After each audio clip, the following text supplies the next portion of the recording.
Ang katahimikan sa loob ng Aurelius Motors ay mas nakakabingi pa kaysa sa ugong ng pinakamalakas na makina. Sa gitna ng malawak at makintab na showroom na gawa sa purong salamin at asero, nakaparada ang isang itim na Mercedes-Benz Maybach S-Class. Para itong isang hari na nakahiga sa kabaong marilag pero walang buhay. Si Mark Anthony, 35 taong gulang, at ang kinikilalang henyo ng mechanical engineering sa Pilipinas ay nakatitig sa monitor ng kanyang diagnostic tool. Ang kanyang mga mata ay namumula na sa puyat, ang kanyang mamahaling uniforme ay gusot-gusot na at ang pawis ay walang tigil sa pagtulo mula sa kanyang sentido. Anong resulta? Ang tanong ni Joseph, ang manager ng Aurelius Motors. Bakas sa boses nito ang panginginig. Walang error code, Joseph, sagot ni Mark Anthony, sabay bagsak ng kanyang tablet sa tool trolley. Nakalikha ito ng malakas na tunog na umalingaw-ngaw sa buong gusali. Sinuri ko na ang ECU, pinalitan ang lahat ng sensors, tinawagan ko na ang main office sa Germany. Pero ayon sa system, perfect condition ang sasakyan. Pero bakit ayaw umandar? Mark, hindi mo ako pwedeng bigyan ng ganyang sagot. Singhal ni Joseph habang naglalakad ng pabalik-balik. 5:00 na ng madaling araw, sa loob ng 2 oras darating na rito si Chairman Ruben. Alam mo kung gaano kahalaga ang kotseng yan sa kanya. Ang sasakyang yon ay hindi lang basta luho. Iyon ang lucky charm ni Chairman Ruben, ang nag-iisang bilyonaryong nagmamay-ari ng Shinwa Global. Ginamit niya yon noong unang beses siyang nanalo ng kontrata sa Dubai. 30 taon na ang nakakaraan. Ngayong araw, may nakatakda siyang pulong sa mga royal investors mula sa Middle East. Kung hindi aandar ang Maybach na ito, hindi lang ang kontrata ang mawawala. Mawawala rin ang kredibilidad ng Aurelius Motors na itinayo nila sa loob ng maraming taon. Biglang bumukas ang dambuhalang pintong salamin ng shop. Ang malamig na hangin mula sa labas ay humagupit sa init ng loob. Pumasok ang isang lalaking may uban na ang buhok, pero nananatiling tuwid ang tindig. Nakasuot siya ng isang dekalidad na cashmere coat, si Chairman Ruben. Sa likod niya ay ang kanyang mga bodyguard na tila mga estatwa sa higpit ng mukha. Ang bawat hakbang ni Ruben sa tiles ay parang hatol ng kamatayan para kina Joseph at Mark Anthony. Chairman! Bati ni Joseph sabay yuko ng malalim. Ang kanyang boses ay halos pabulong na lang. Hindi tumingin si Ruben kay Joseph. Ang kanyang malamig at mapanuring mga mata ay nakapako lang sa kanyang sasakyan. Lumapit siya rito at hinaplos ang hood ng kotse na tila isang namatayan ng kaibigan.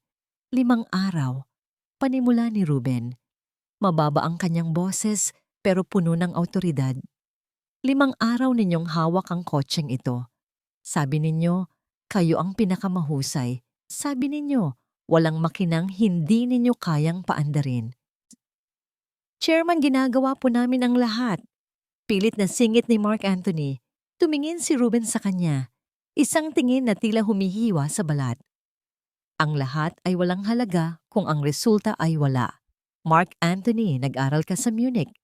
Ikaw ang top engineer ng bansa. Pero tatalunin ka lang ba ng isang piping makina? Bumagsak ang balikat ni Mark Anthony. Ang kanyang pride ay unti-unti nang nadudurog. Sir, ang system po ang may problema, hindi ang mechanical. Hindi ko kailangan ng paliwanag, putol ni Ruben. Tiningnan niya ang kanyang Rolex.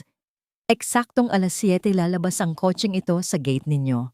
Kung hindi, sisiguraduhin kong bukas na bukas din ang pangalang Aurelius Motors ay magiging kasaysayan na lang. Hihilahin ko ang lahat ng investment ko at kukunin ko ang lahat ng lisensya ninyo. Nagkaroon ng nakatutulig na katahimikan. Walang nangahas huminga ng malakas. Naintindihan ba ninyo? Sigaw ni Ruben na yumanig sa mga glass panels. Oo po, Chairman. Sabay na sagot ni na Joseph at Mark Anthony. Tumalikod si Ruben at lumabas ng shop, iniwan ng isang atmosfera na punong-puno ng desperasyon. Sa labas nagsisimula lang ng sumikat ang araw. Pero para sa mga tao sa loob ng Aurelius, tila mas lalong nagdidilim ang mundo. Sa galit at frustrasyon kinuha ni Mark Anthony ang isang mabigat na wrench at ibinato ito sa pader. Klang tumalbog ang bakal at gumulong sa sahig. Walang kwenta. Sigaw niya habang sinasabunutan ang sarili. Lahat ng teknolohiya sa mundo ginamit ko na. Wala na tayong pag-asa, Joseph. Tapos na tayo. Habang nangyayari ang kaguluhang ito, sa loob ng marangyang shop sa labas ng bakod ng Aurelius Motors, may isang maliit at lumang kariton na dahan-dahang gumugulong. Ang mga gulong nito ay tumitiling dahil sa kalawang. Puno ang kariton ng mga karton at lumang bote. Ang nagtutulak nito ay isang matandang babae na nakasuot ng isang kupas at maruming burgundin na jacket. Si Rosario, ang kanyang mapuputing buhok ay nakatali ng maayos pero may mga hiblang humuhulog sa kanyang mukhang puno ng malalalim na kulubot, mga kulubot ng pait at hirap ng buhay. Tumigil si Rosario sa tapat ng malaking salamin ng Aurelius. Tiningnan niya ang itim na Maybach sa loob. Habang ang lahat ay nakatingin sa mga computer screens, ang mga mata ni Rosario ay nakatuon sa isang maliit na bahagi ng makina na nakabukas. Sa gitna ng ingay ng mga sasakyan, sa kalsada at sa kabila ng makapal na salamin, tila may narinig siya. Isang napakapino halos hindi marinig na tunog mula sa loob ng makina ng Maybach. Isang tunog na hindi nanggagaling sa kuryente, kundi sa metal. Nanliit ang kanyang mga mata. Ang kanyang mga kamay na magaspang at may mga itim na dumi ng langis sa ilalim ng kuko ay biglang nanginig, hindi dahil sa lalamig, kundi dahil sa isang alaala. Isang alaala ng mga makina na pilit niyang kinalimutan sa loob ng 30 taon. Ang vibration na yan. Bulong ni Rosario sa sarili. Maling anggulo. Ang ISG, hindi ito nakasync sa crankshaft. Bumuntong hininga siya at akmang itutulak na muli ang kanyang kariton. Sino ba naman siya? Isa lang siyang pulubi sa paningin ng mundo. Isang basurera na kumukuha ng ikabubuhay sa mga itinapon ng mayayaman. Pero muling umalingaw-ngaw ang boses ni Ruben mula sa loob, sumisigaw muli kay Joseph. At ang tunog ng makina, ang hinaing ng bakal, na tila humihingi ng tulong ay hindi niya matiis. Huminto si Rosario. Lumingon siya muli sa marangyang shop. Sa loob ng 30 taon, nanahimik siya. Sa loob ng 30 taon, hinayaan niyang mabulok ang kanyang talino kasama ng mga basura sa kalsada. Pero ngayong umaga, tila ang mismong tadhana ang kumakatok sa kanya. Sandali lang. Sigaw ng isang security guard mula sa gate ng Aurelius. Hoy Lola, bawal dyan ang kariton mo, Alice. Hindi gumalaw si Rosario.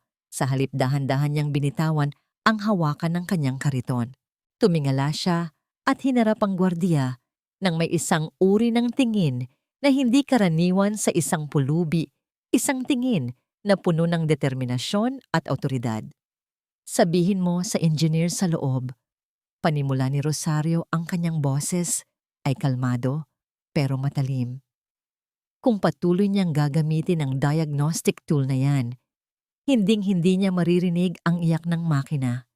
Sabihin mo sa kanya, kaya kong paandarin ang kotseng yan sa loob ng 3 minuto.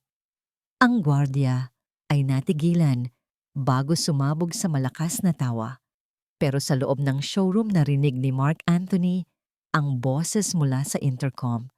Lumingon siya at doon sa kabila ng salamin, nakita niya ang matandang babaeng nakasuot ng burgundy jacket. Ang orasan sa pader ay tumutunog 06:15 a.m. 45 minuto na lang ang natitira bago ang pagkagunaw ng kanilang mundo. Anong sabi mo? Halos pasigaw na tanong ni Jaime ang security guard habang hawak ang kanyang tiyan sa katatawa. 3 minuto, Lola, baka kahit 3 taon, hindi mo matutunan kung paano buksan ang pinto ng kotseng yan. Umalis ka na nga rito. Baka mahawa pa ng amoy mo ang mga customer namin. Hindi kumibo si Rosario. Nanatili siyang nakatayo nang matuwid sa harap ng dambuhalang gate. Ang kanyang mga mata na dati ay puno ng pagod ay tila nagliliyab ngayon sa ilalim ng malamig na ilaw ng showroom. Hindi niya tinitingnan ang gwardiya. Ang kanyang paningin ay nakapako sa itim na maybach na tila isang pasyenteng naghihingalo. Sa loob ng showroom lumapit si Mark Anthony sa glass wall. Marahas niyang hinablot ang intercom. Jaime, ano bang ingay yan? Hindi mo ba nakikitang nagtatrabaho kami rito? Pasensya na po, Sir Mark. Sagot ni Jaime sa radyo. May baliw lang po na basurera rito.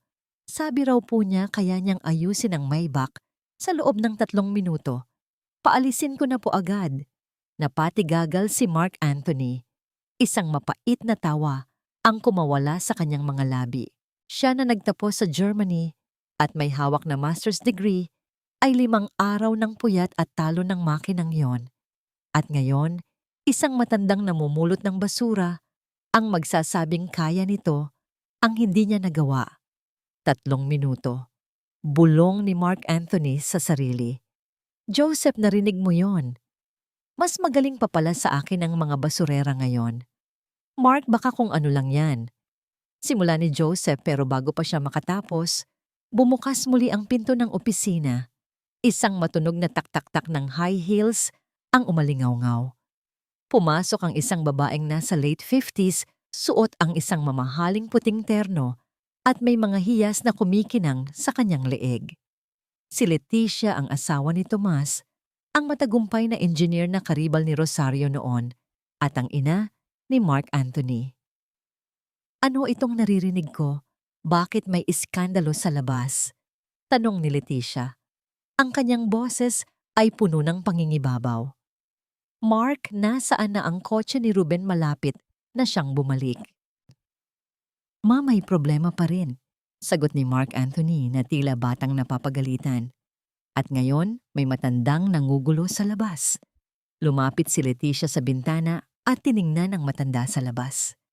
Sa isang sulyap na ramdaman ni Rosario ang talim ng paningin ng babaeng ito. May kung anong pait na gumuhit sa puso ni Rosario, kilala niya ang mukhang iyan. Iyan ang babaeng naging mitya ng kanyang pagbagsak, 30 taon na ang nakakaraan. Si Leticia ang ambisyosang asawa ni Tomas na hindi tumitigil hanggat hindi nakukuha ang gusto. Kasuklam-suklam, ani Leticia habang takip ang kanyang ilong sa pamamagitan ng isang silk na panyo, kahit pa nasa loob sila man ng air-conditioned na silid. Bakit hinahayaan ninyong tumambay ang basurang yan sa harap ng Aurelius? Nakakasira ng imahe. Lumingon si Leticia kay Joseph. Paalisin mo yan. Ngayon din. Gamitan ninyo ng dahas kung kailangan. Lalabas na sana si Jaime para itulak si Rosario pero biglang sumigaw ang matanda. Isang sigaw na nagpatigil sa lahat. Ang ISG belt. Sigaw ni Rosario sapat na para marinig sa loob ng showroom. Ang tensioner ay hindi maluwag, kundi ang phase alignment ng motor ang may diferensya. Kung pipilitin ninyong i-start yan, gamit ang diagnostic tool, masusunog ang inverter board nyo. Nabitawan ni Mark Anthony ang kanyang kape. Nanlaki ang kanyang mga mata. Ang terminong ginamit ng matanda phase alignment inverter board ay hindi mga salitang maririnig mo sa isang ordinaryong tao, lalo na sa isang basurera. Paano niya nalaman? Bulong ni Mark Anthony. Ano yun, Mark? Tanong ni Leticia bakas ang inis. Ma, ang sinasabi niya. Iyon ang eksaktong sinusuri ko kagabi, pero hindi ko mahanap ang logic error. Sagot ni Mark. Hindi siya makapaniwala. Tiningnan ni Joseph ang orasan. 6:25 a.m. 35 minuto na lang. Sa desperasyon tiningnan niya si Mark Anthony. Mark, wala na tayong mawawala. Kung mapahiyaman tayo, mapapahiya na tayo. Pero kung magkataon na alam niya ang sinasabi niya. Are you insane, Joseph? Sigaw ni Leticia. Papapasukin niyo ang maruming babaeng yan sa loob ng shop na ito. Look at her. She's filth. Baka may dala siyang mikrobyo. Ngunit hindi na nakinig si Joseph. Mabilis siyang lumabas at hinarap si Rosario sa gate. Lola, sigurado ka ba? 3 minuto. Tumingin si Rosario ng diretso sa mga mata ni Joseph. Walang bahid ng takot. 3 minuto, pero may isang kondisyon ako. Kahit ano pera ba? Tanong ni Joseph. Huwag niyo akong hahawakan habang nagtatrabaho ako, sabi ni Rosario. At gusto kong ang mga elite na engineer niyo ay manood ng mabuti para makita niyo kung ano ang tunay na galing. Napilitang buksan ni Joseph ang gate. Pumasok si Rosario, hila-hila ang kanyang sarili. Ang bawat hakbang ng kanyang lumang bota ay nag-iiwan ng mantsa ng putik sa malinis at maputing sahig ng Aurelius Motors. Pagpasok niya sa showroom, hinarap siya ni Leticia. Ang galit sa mukha ng donya ay tila sasabog na. How dare you step into this place? Galit na sabi ni Leticia. Kumuha siya ng isang bundle ng tig-1,000 piso mula sa kanyang Hermes bag at marahas itong ibinato sa paanan ni Rosario. Ang mga papel na pera ay nagkalat sa putikang sahig. Ayan, kunin mo ang pera mo at umalis ka na. Huwag mong dungisan ang kotseng ito ng mga marumi mong kamay. Tumingin si Rosario sa perang nasa sahig. Pagkatapos tumingin siya kay Leticia ng may mapait ng ngiti. Ang pera nalalabhan, ang putik na pupunasan, pero ang dumi ng budhi ng isang tao, Leticia. Kahit gaano karaming alahas, ang isuot mo, hinding-hindi mo matatago ang baho nito. Namutla si Leticia. Kikilala mo ako. Hindi sumagot si Rosario. Tinalikuran niya ang donya at lumapit sa Maybach. Sa harap ng lahat ng mga batang mekaniko na nagbubulungan at tumatawa, kinuha ni Rosario ang isang kalawanging wrench mula sa kanyang bulsa. Mark Anthony. Tawag ni Rosario sa pangalan ng anak ng kanyang kaaway. Panoorin mo ang gagawin ko dahil ito ang hindi itinuro sa iyo sa Germany. Huminga ng malalim si Rosario. Ang amoy ng langis at bakal ay pumasok sa kanyang mga baga. Sa sandaling iyon, hindi na siya ang basurerang si Rosario. Siya na muli ang reyna ng mga makina. Binuksan niya ang kanyang lumang wrench at dahan-dahang inilapit ang kanyang tenga sa makina. O 6:30 a.m. Ang huling laban ay nagsisimula na. Bakit bukas ang gate? Ang boses ni Chairman Ruben ay parang kulog na nagpatahimik sa buong Aurelius Motors. Mas maaga siya ng 15 minuto. Sa likod niya ang kanyang mga bodyguard ay mabilis na humawi sa daan habang ang matanda ay naglalakad patungo sa gitna ng showroom. Huminto ang mundo ni Joseph. Napatingin siya kay Rosario na kasalukuyang nakatayo sa harap ng nakabukas na makina ng Maybach. Hawak ang kanyang kalawanging wrench. Ang matanda ay mukhang isang mantsa sa gitna ng napakalinis na puting paligid. Chairman, let me explain. Simula ni Joseph pero mabilis siyang itinulak ni Leticia pabalik. Ruben, salamat at dumating ka. Ani Leticia ang boses ay puno ng kunwaring pag-aalala. Tingnan mo ang ginawa nila. Pinayagan nilang hawakan ng basurerang ito, ang kotse mo. Mark Anthony, paalisin mo na yan. Tiningnan ni Ruben si Rosario, mula ulo hanggang paa. Ang kanyang mga mata ay nanliit sa galit. Joseph Mark Anthony, ito ba ang solusyon ninyo? Isang pulubi para sa pinakaimportanteng sasakyan ng Xinhua. Sir, sabi niya kaya niya. Hindi natapos ni Mark Anthony ang sasabihin nang itaas ni Ruben ang kanyang kamay. Sapat na. Malamig na, sabi ni Ruben. Tumingin siya kay Rosario. Lola, alam mo ba kung magkano ang kotseng iyan? Ang isang tornilyo niyan ay mas mahal pa sa buong buhay mo. Bakit mo ito hinahawakan? Dahan-dahang itinaas ni Rosario ang kanyang ulo. Sa harap ng makapangyarihang bilyonaryo, hindi siya yumuko. Sa halip tinitigan niya ito ng diretso. Hindi mahalaga ang presyo ng sasakyan kung hindi ito umaandar. Sa oras na ito, Chairman Ruben, ang kotseng ito ay isang tumpok lang ng bakal at ako lang ang tanging tao sa silid na ito na nakakaalam kung paano ito bubuhayin. Nagulat ang lahat sa tapang ng pananalita ni Rosario. Napakayabang mo. Sigaw ni Leticia. Guard kalad ka rin na yan palabas, no? Sandali Pigil ni Ruben. May nakita siya sa mga mata ni Rosario, isang uri ng kumpiyansa na nakikita niya lang sa mga henyo. Tiningnan niya ang kanyang relo. 6:40 AM. Sige, sabi ni Ruben na ikinagulat ng lahat. Bibigyan kita ng 3 minuto. Kung mapapaandar mo ito, bibigyan kita ng 10 milyong piso sa harap ng lahat. Pero kung mabigo ka. Lumapit si Ruben kay Rosario, ang boses ay naging mas matalim. Ipapahuli kita sa pulis dahil sa pangingialam ng ari-arian at sisiguraduhin kong hindi ka na makakalabas ng kulungan. Deal, maikling sagot ni Rosario. Chairman, wag. Pakiusap ni Leticia, pero hindi na siya pinansin ni Ruben. Magsimula na ang oras. Ngayon, sigaw ni Ruben habang pinindot ang stopwatch sa kanyang Rolex. Mabilis na kumilos si Rosario. Hindi siya gumamit ng anumang computer o diagnostic tool. Sa halip dahan-dahan niyang ipinasok ang kanyang mga kamay sa loob ng mainit